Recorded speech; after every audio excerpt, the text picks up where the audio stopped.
My job is to put myself out of a job. Like when you don't need me anymore, that means you have learned all the skills and strategies and you have found all the strength and resources within yourself to do really well in your life and that you don't really need my support anymore. Hello and welcome to Moments in Mind, a podcast from Pearson Clinical Assessment.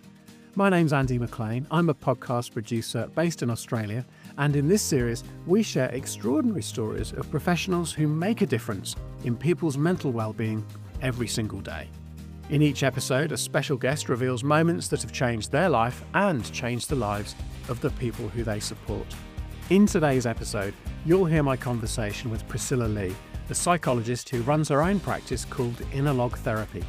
In a career that started in Singapore and now continues in Calgary in Canada, Priscilla has helped people with a variety of conditions including ADHD, dyslexia, anxiety, work-related stress, burnout and many more. Priscilla's also worked a lot with children, families and women to achieve their potential, including but not limited to twice exceptional gifted learners.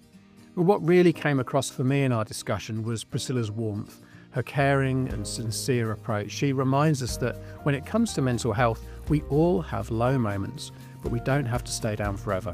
We can pick ourselves up when we give ourselves grace and self-compassion and when we know effective coping strategies. This one is a lovely conversation. I can't wait to share it with you. So let's jump in and take a listen. Priscilla, welcome to Moments in Mind. Hi, Andy. Thanks for having me. Well, I'm thrilled to have you on the show. We've got so much to cover, but before we get into your professional life, I'd like to go right back in time to your earliest childhood memory. Can you tell me what that was? Yeah, one memory that really stuck to my mind was when I was in grade two, primary two, studying in Singapore. I remember that at that time I didn't know, but I was placed in a high abilities class in a really good school, I guess.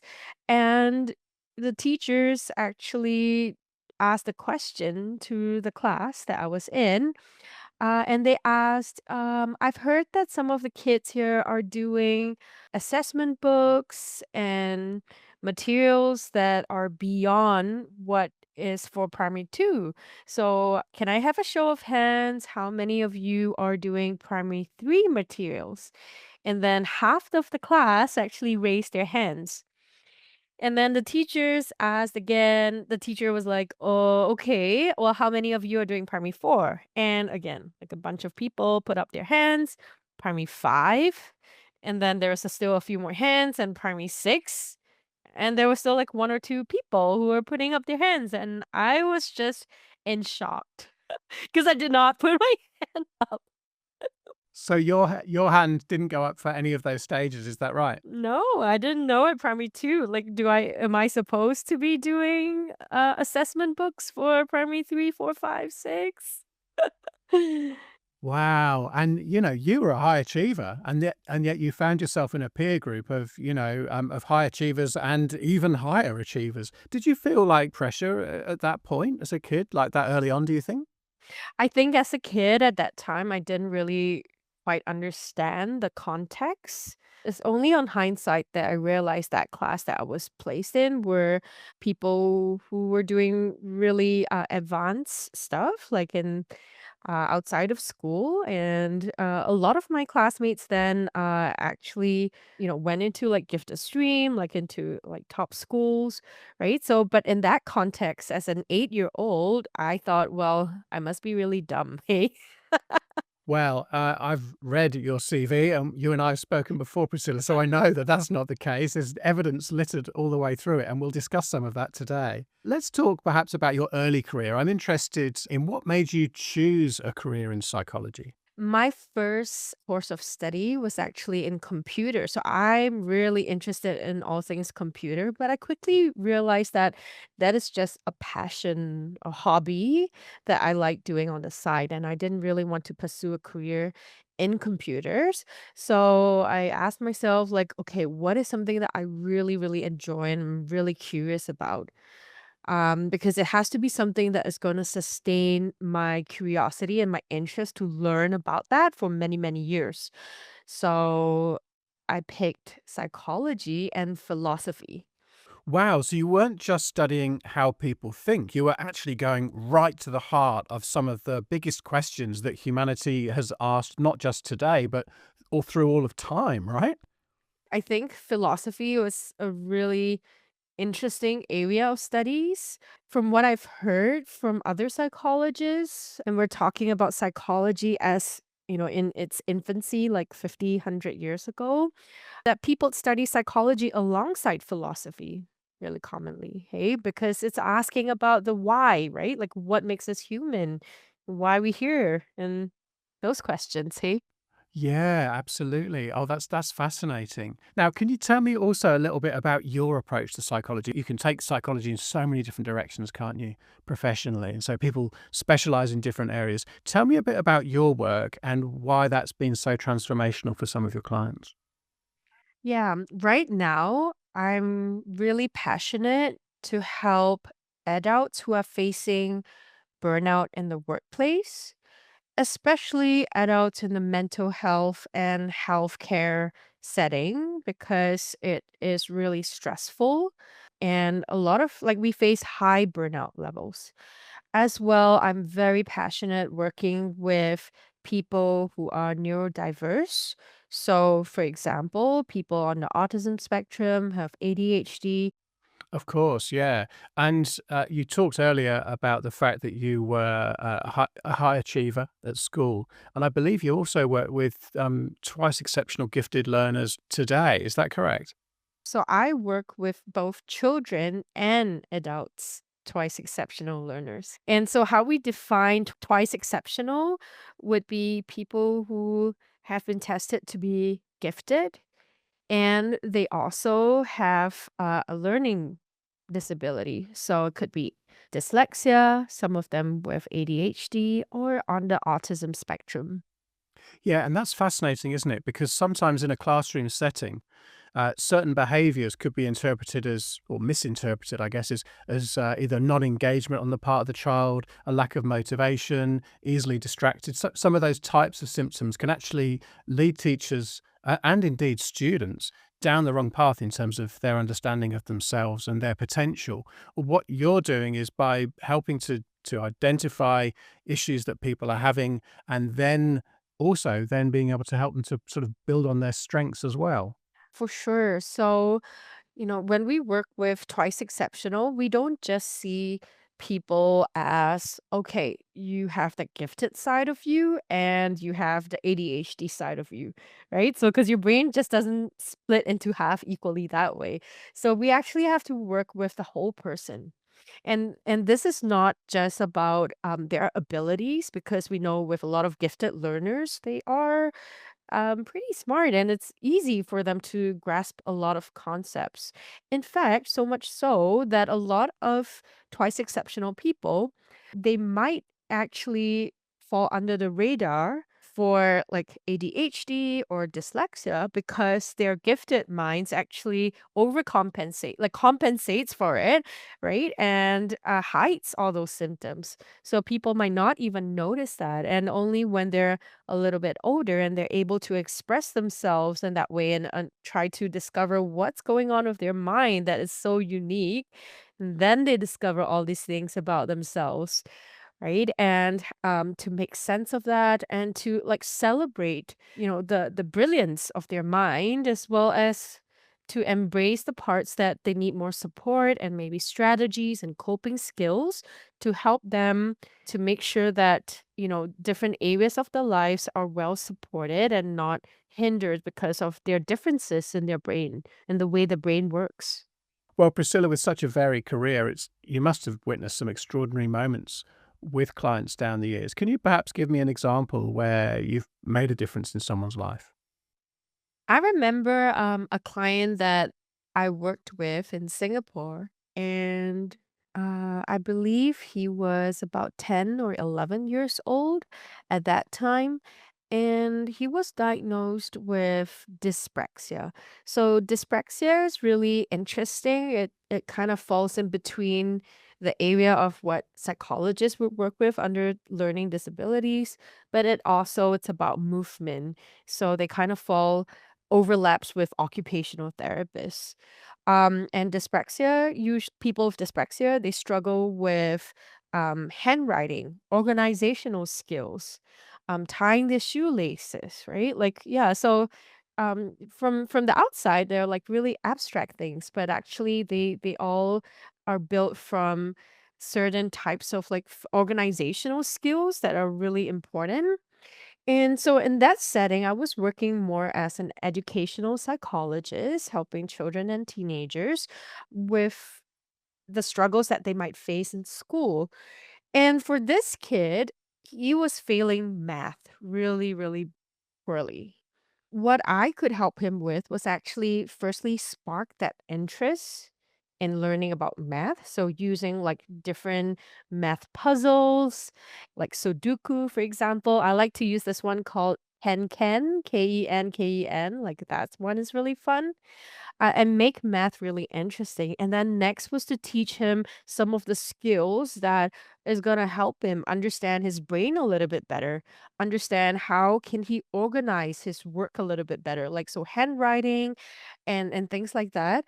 In some ways, you could joke as like that's kind of like a glorified tuition teacher, but but because we actually study how the brain works and how all these small pieces of the puzzle is going to help this person succeed, right? Because this is not about someone with poor math ability. This is someone with poor organizational skills.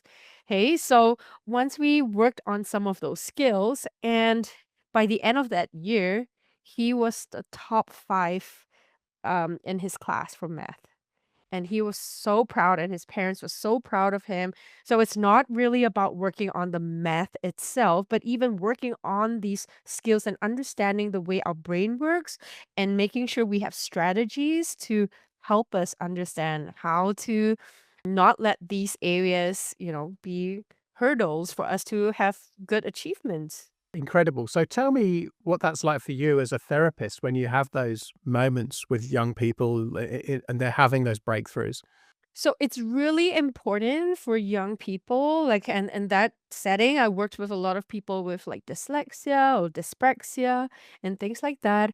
And sometimes the achievement piece, it is important for a child's development of their social emotional area because they want to feel good and they want to feel like they're able to succeed, whatever the context is. Hey, so it's not about scoring like really high scores, but just or meeting their potential, I think was important for them because they knew they could do it with a little bit of support. And in mental health, we say the same thing, right? Like people have ups and downs, and we have moments where when we're in a low period, when we're low, it doesn't mean that we have to stay down like forever, right? It just means that we're allowed to give ourselves grace and kindness to ourselves and learn the skills and coping strategies to pick ourselves up. And I see it the same. Yeah, it's so important, isn't it? And it can be really powerful. Giving yourself that self compassion and that grace that you've just described can just let you to kind of regulate your body a little bit and your brain, and then act from a place of calm rather than a place of high stress. Oh, for sure. And that's what I like to tell my clients that, my and I joke about it that way, but my job is to put myself out of a job. Like when you don't need me anymore, that means you have learned all the skills and strategies and you have found all the strength and resources within yourself to do really well in your life and that you don't really need my support anymore. That's when I know I did a good job. Oh, that's beautiful. I love that. That brings us to the end of part one of our conversation. Let's take a pause and we'll be right back after this short break. For more than 100 years, Pearson Clinical Assessment has tested and refined products and services that give educators and clinicians trusted tools to make a profound difference in the lives of adults and children. Check out the Pearson website to find out about the tools that Priscilla's colleagues at Innerlogue Therapy use, including the Weschler family of assessments and Q Global, which is the web-based system for administering, scoring and reporting assessments. Wherever you are in the world, just Google Pearson Clinical Assessment. Welcome back to the podcast. So far, we've talked mostly about Singapore and your life in Singapore, but right now you're speaking to us from Calgary in Canada. So I'm just wondering, was there a sliding doors moment that took you from Singapore to Canada, and what did that involve? So that was about 7 years ago.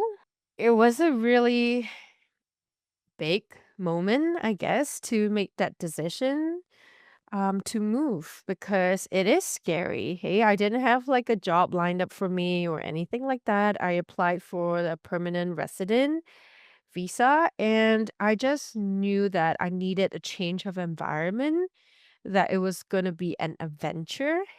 Singapore is lovely. I love Singapore, but it is a small country. To put into context, Singapore, like the location, the geographical size of Singapore is about the same as Calgary city. It's not exactly the same, but it's about there. It takes you like 40 minutes to drive from one end to the other end of the city. And in Singapore, we have what, 5, 6 million people there now. And in Calgary, we have less than 2 million people. So it's a very different kind of lifestyle and pace. And I was looking for an adventure, so off I went. And 7 years ago, back then, psychology was not a regulated profession in Singapore, and it was only later that the government started making some changes to that. So at that time it was fun, like trying to start over as a psychologist in a new country. I had to go back to school for a few courses, and that was really exciting for me. And what was it about Canada that, because you obviously you were in Singapore, and hypothetically, with a pretty portable profession like yours, you could take that anywhere in the world. Hypothetically, why Canada? I definitely considered Australia. I'm very glad to hear it. Yeah, yeah. I did my undergraduate in Australia, in Melbourne, actually, so I really have fond memories of Australia as well. But I was really drawn to Canada for its outdoors. In Calgary, we are just like an hour drive to the Rockies, so there's lots to explore. And this beautiful country and the people here are lovely. So I really feel like I didn't feel like there were a lot of hurdles, like, since I moved here, like, everybody have been, so, like, friendly and nice, and so, yeah, Canada was a good choice at that time, like, what was, amongst the available options, like, Canada was a good option. So I believe, Priscilla, that before you got on that plane, you'd never been to Calgary. You'd been to Canada before, but you'd never been to Calgary. Can you describe what your feelings were as you sat on the tarmac in Singapore preparing to go and live in your new home? What was that like? To be honest, while I had a lot of hopes and dreams of how my new life was going to be, I had a lot of backup plans as well. I had joked with some of my friends that maybe I might find some odd jobs and see how it goes. You know, the stereotype with like new immigrants in a new country and yeah, and the situation with like underemployment and things like that. And that was a reality for me. But to me, like I thought it was important to keep a positive mindset, and just embrace this as a journey, right? So it's not about, that's why people say it's not about the destination, but it's about the journey as well. And if we learn to enjoy the journey, like then it will be a win either way. And we had planned for 6 months. Like if in 6 months we couldn't get a job and settle down here, and we'll just take it as a 6 month sabbatical holiday and then move back to Singapore at that time. So, yeah, that was the plan. So you've been in Calgary now for 7 years, during which time you've set up your own business, Innerlogue Therapy. Tell me a little bit about the decision-making process that led you to that. Like, why did you set up your own clinic? So I have spent many years working in the nonprofit sector, both in Singapore and in Canada. And after having my kid, so he's 3.5 years old now, and also going through like various medical issues and struggles, I decided that, you know what, the only way I can be not tied down to a fixed hours job is to start my own private practice. And so I just went for it. I just rented an office, a one-room office, and set up shop. And then here we are 3 years later. Yeah, and you've grown since then, haven't you? Oh, yeah. So the first year, I was a solo practitioner. In that sense, I was a one-person show. And then in the second year, I rented a larger office and I started hiring other psychologists. And this is my third year in private practice. So it's really exciting. For other psychologists who are listening right now who might be toying with the idea of setting up their own clinic, would you have any advice or reflections for them? So I feel really passionate about supervising newer psychologists. I do that a lot as a clinical supervisor in my previous jobs, and as well, currently I am supervising some students as well. And my tip for them is, to make sure that you're ready and learn as much as you can before jumping into private practice, because this is a whole different ball game altogether. At the same time, you don't have to wait like me 15 years before starting a private practice. For me, because I had a change in like a different country, moving to a different place, but if you're in practice for like 5 years, even, it's a good amount of time and you have learned a lot. And a lot of the things that you have learned would be transferable skills. When I was working in nonprofits, like I did hiring as a manager, I did clinical supervision, I had to do some marketing, I was sent for some training and professional development. And all of these things, I've learned so much and they're all transferable to now as a practice owner. Yeah, so actually what you're saying is don't underestimate yourself. Like if you've got about 5 years experience working in a practice, then you probably know more than you realize. And perhaps, if you're considering it, then maybe back yourself and give it a go. Oh yeah, for sure. And I think that the scene in psychology now is very different than 10 years ago.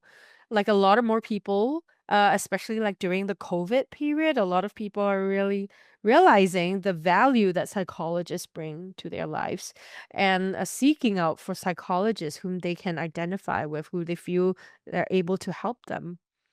Right. So a lot of more people are seeking out for psychology help right now. So if you study the market and you feel like, hey, there's a demand in your area and you have the skills, like you have been in working for a few years, like go give it a shot. Don't be scared.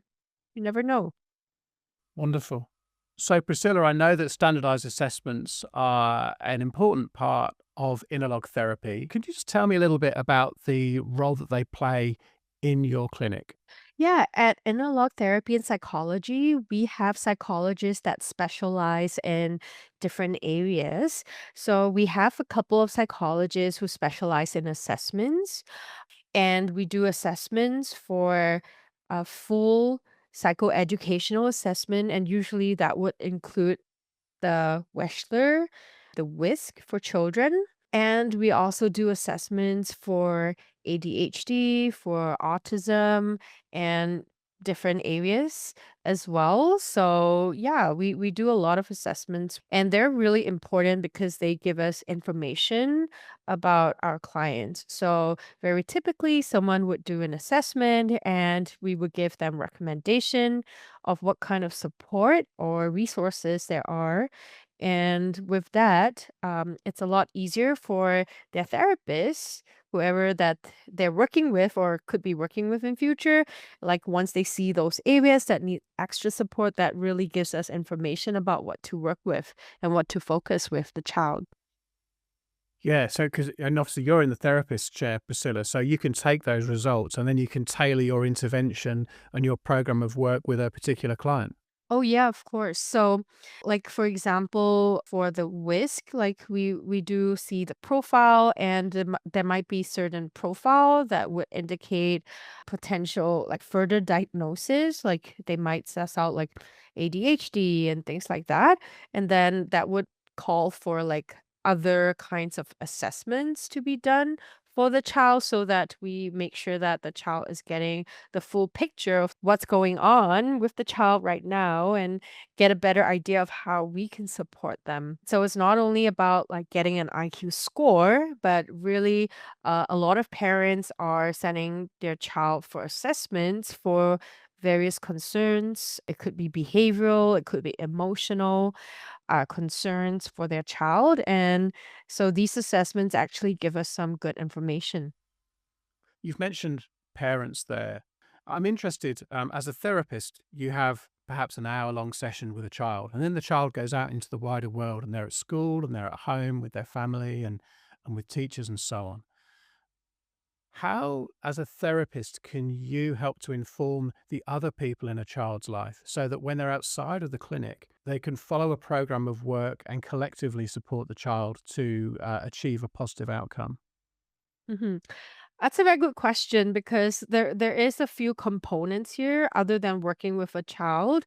So firstly, with the assessment piece, the assessment always comes with a recommendation. So with the assessment or any kind of diagnosis and the recommendations, we can then submit these recommendations to their school to get extra support from teachers and school management to see how we can better support the child, and right, and different kids have different needs. So, and next for the parents is to help them understand what does this mean for them as parents and as for their child. And for a lot of parents, they think that, oh, like the psychologist just works with my kid once a week, like right, that's it. But no, actually for myself, especially, I can't speak on behalf of all psychologists, but when I work with families, I always work with their parents because we don't exist in a vacuum. The child exists within a family, within a community, within a school system, within a larger context, right? And just that 1 hour of therapy alone is not enough to make change. I'll give you an example. Let's say if I'm working with a child on certain behavior issues and I teach them the skills, the strategies and send them off to the world. What happens is that a few weeks later they're going to come back and nothing has changed. Why? Because we're talking about a younger child here, especially because they don't have the tools to reinforce these good behaviors. We need the parents, the teachers, we need people around them to support them, right? To pick up on these good things that they're trying to change and tell them, hey, you're doing a good job. Like give them immediate feedback, right? Like seeing your psychologist 1 week later and saying, oh, yeah, 1 week ago, I did this one thing. Like, I practiced that skill once. And by the time they meet me, like, that is too much time has passed, and we need to catch that moment when they're doing a good job with certain behaviors or certain contexts, and we need to praise them. Good job, like, you've done so well, you're trying your best here, right? And that actually helps them internalize that this good behavior is making them feel good. And then they would want to continue to make changes to their lives. Yeah, that's wonderful. It really is a joint effort, isn't it? And when you can get everybody engaged and on that journey with the child, then you can really set everyone up for success, especially the child. Now, Priscilla, we've covered so much of your career today, but alas, we are running out of time. But before we go, let's look ahead. I'm interested in many years from now, when you're looking back on your career, what do you think will be some of the moments that you'll remember most? I think I'd be pretty proud of myself This is not an easy journey to become a psychologist. Not easy in Singapore and also not easy in Canada. Like there are lots of hoops to go through to become a psychologist, but it is such a rewarding job that I'm just so proud of myself that I made it this far and helped so many people. Yeah, well, your passion and your dedication to your career has certainly shone through in today's conversation, Priscilla. Thank you so very much for your time. Thank you, Andy.